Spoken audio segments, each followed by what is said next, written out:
Hello guys, and welcome to another video in the A to Z Stadium Challenge series. We are here today at a stadium beginning with the letter V, the Valley Stadium, to see 8th place Redditch United take on 1st place Tamworth. The match is in the 7th tier of English football in the Southern Central Premier Division, and a win in this match for Tamworth could see them promoted as league champions, but there are some other permutations. Coming into the match, Tamworth are level on points with 2nd place Coalville, but their goal difference is 1 better than Coalville's, so not only do they need to win, but they also need to have an eye on the Coalville result and any potential goal permutations there. Today's match is unusual for the 7th tier in that the fans were segregated. We've decided to go with the Tamworth Fans as they have more riding on this match. Redditch aren't able to get into the playoffs even with a win, so it's somewhat of a dead game for them. I believe that the stadium was set up slightly differently to how it would be on a normal day because of this segregation, so we'll take a look. As well as the food kiosks selling normal pies and etc. for £4, they also had hot dogs on sale here for £4 at this pop-up, which I believe was brought in just for this game. Now unfortunately the club shop is where the away fans were today, so it wasn't going to be opened. However, after a couple of members of staff were asked by away fans, they opened it up and we were able to buy a pin badge, so thanks to Redditch for doing that. Another lower league stadium, another 3G pitch. As we look directly across, we see the terrace with about 10 seats on it, which is where most of the away fans will be sitting today and creating quite the atmosphere. One minor thing to note, there was only 3 portaloos for all of the away fans that were expected to be well over 1,000. Safe to say I wouldn't fancy going in there any time after about now. I got here well before kick-off, after my debacle with the Villa women's game, and as you can see it's about an hour to go to kick off and already a large number of Tamworth fans are in. It's fair to say they are definitely going to be dwarfing the number of Redditch fans. The record attendance so far this season was just over 1,100 against Bromsgrove Sporting in somewhat of a local derby. Today they were looking to massively increase that number, but I still think they'd be some way short of the 5,000 capacity. Albeit, only 250 of this capacity is actually seating. There was a strong number of fans in already, and they're making a great noise before the players had even walked out. Fair to say, some comments around me made it clear fans were a bit nervy though. And while the excitement continues to build around the stadium, the players come out and we're not far away from kick-off.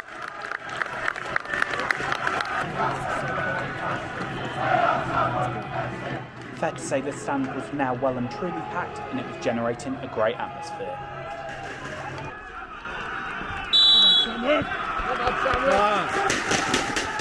And just like that, the match is underway. Will Tamworth finish the season as champions, or will they face the uncertainty of the playoffs? No one can be sure, but we'll have an answer in just under 2 hours. Confusingly, for anyone who isn't a Tamworth fan watching this, Tamworth are chanting "Come on you Reds," but they are playing in their away kit that is the blue colour. The first 15 minutes or so had been fairly even. There hadn't been a huge amount for Tamworth to cheer for, but the Lambs were making their own entertainment by chucking this inflatable around. It is worth noting, at this time, Coalville had gone 1-0 up against average, meaning that they were currently league leaders. We're at about the 15-minute mark. Tamworth have a great chance with a corner. Let's see if they can make anything from it.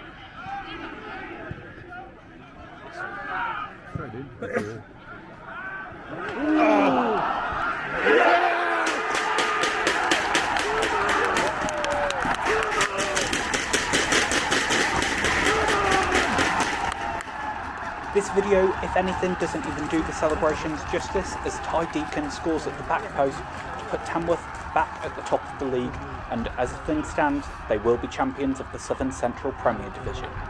Both themselves and Coalville on 89 points, but Tamworth's goal difference currently being plus 51 compared to Coalville's plus 49.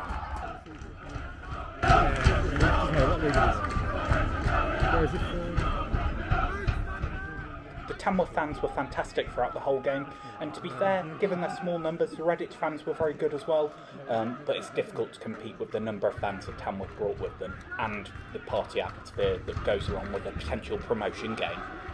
Around this time, Coalville had gone 2-0 up, lowering the goal difference to 1.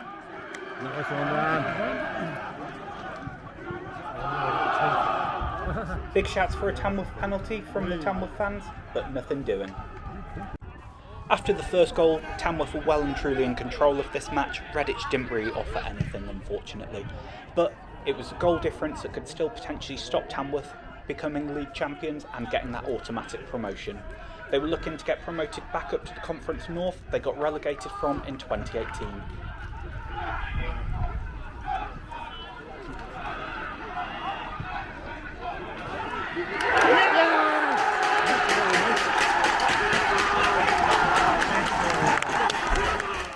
Another fantastic celebration from the Tamworth fans, and this goal makes it 2-0 to Tamworth. Coalville with the goal. That puts them again 2 goals clear of Coalville with respect to the goal difference, and they should now be well in the driving seat. But things can happen in football. And in fact, as the fans are still celebrating, Billy Key scores a goal for Coalville to make it 3-0 just before they head into half-time, meaning that the goal difference goes back down to 1. It's fair to say there's still a game on.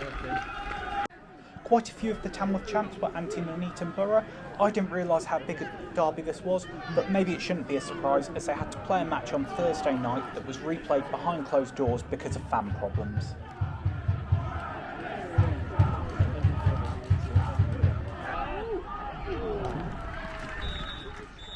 And just like that, the half-time whistle blows. A great first half for Tamworth, but the job isn't done yet. The goal difference could still be a problem. They'll be looking to push on in the second half, making sure they're secure at the back and can hopefully bag 1 or 2 more going forward. So from a neutral's perspective, the first 15 minutes were balanced, but after that Tamworth got their first goal and really pushed on. In fact, I can't really remember the Tamworth keeper having to make a save near me. Other than the score in the Coalville game, the other major talking point at half-time was the lack of toilets, with some people going on the bank behind me. In the second half, some balls got kicked over there and some kids went to retrieve them. Let's hope they wash their hands. And we're underway for the second half. Let's see what it brings. After half-time, Tamworth came out really well and were closing down everything. A really high work rate. You could tell that they knew the league wasn't won yet. Knock it on. There were a couple of occasions where the first ball wasn't fantastic and it had to be recycled, but they did well to keep alive, and when the ball was recycled it often created even better chances for them in the long run, as we'll see here. A crucial goal just after half-time sees them go 3-0 up on the day, but also 2 goals ahead of Coalville on the goal difference in the league table. And seconds later, there's even more reason to cheer as Stourbridge have scored a penalty, meaning it's 3-1 against Coalville and they are now 3 goals behind on goal difference. Surely Tamworth have the league title in the bag. Now, it's not like Redditch had no chances, they just weren't fantastic. The attendance was 1,942, and of these, about 300 Redditch fans didn't have a huge amount to cheer about. Down the other end, Tamworth was still having some chances, and maybe there was even shouts for a penalty. I'll leave you to make up your own decisions on that one. The cheers had clearly enticed further people as 2 bald-headed fellows, or 2 people dressed up as cue balls, were watching over the fence. After the match at Hereford where the linesman didn't give the ball going out of play, it was interesting that this linesman seemed to have the opposite problem. Another opportunity for Redditch in the Tamworth half. Let's see if they can do anything more with it this time. Unfortunately not. The possession's wasted yet again and Tamworth break. Down your arm this time. Not quite 4-0 as the ball rocks the bar. For the 3rd time in the match, Tamworth fans appeal for a penalty, but again the referee is unmoved, stopping the play for an injury instead. While they weren't seeming to get any decisions here, the good news was it was still only 3-1 to Coalville, meaning Tamworth was still top of the league on goal difference. But as we enter the final seconds, Redditch have a free kick in a dangerous position. Never will be first.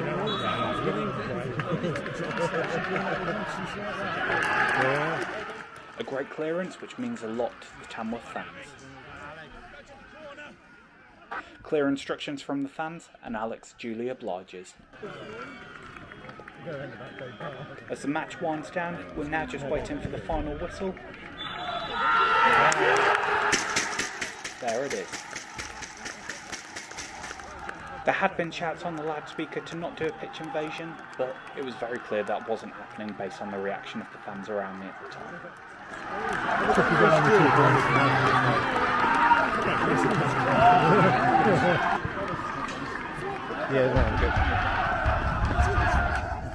Flares were out at full force.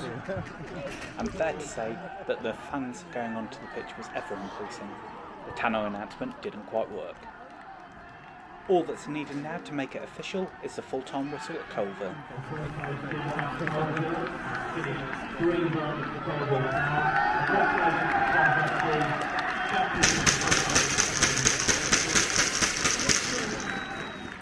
Now there was a trophy lift later on, but due to the number of fans on the pitch, I thought this might be pushed back and I had other places to be, so unfortunately I had to rush off before this. But if the atmosphere throughout the match and during the after-match celebrations was to be followed, I'm sure it would have been a great atmosphere to be there for. With that, it was time for me to say goodbye.